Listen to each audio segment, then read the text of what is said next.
When building your website, you may not have paid much attention to the meta descriptions, but they are very important to your search engine optimization efforts and to the user experience.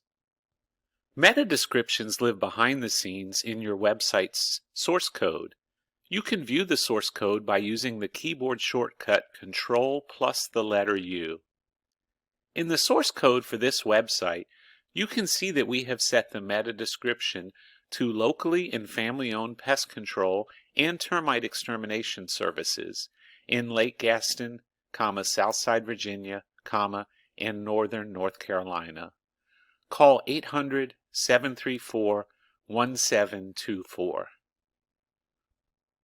In most cases, when properly set, the search engines will use your meta description on the SERP.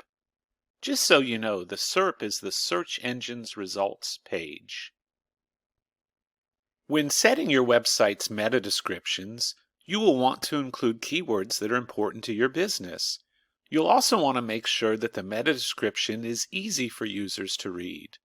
Ideally, the meta description will be 156 characters or less so that the search engines don't truncate the description on the SERP page. You can use an online counter to check the number of characters in your meta description. If you're working on many meta descriptions at once, it might make sense to use a spreadsheet with a function to count the characters for you. Setting the meta descriptions properly in your website is extremely important to your success with the search engines. In most cases, when properly set, the search engine will use your meta description. However, if you don't set a meta description, it's likely that search engine is going to display a description of your website that just really doesn't make sense to users. In this case, we see an example of that further down the SERP page for our query Pest Control Lake Gaston. By properly setting the meta descriptions for each page on your website, you're taking control of the information that is displayed in the search engines.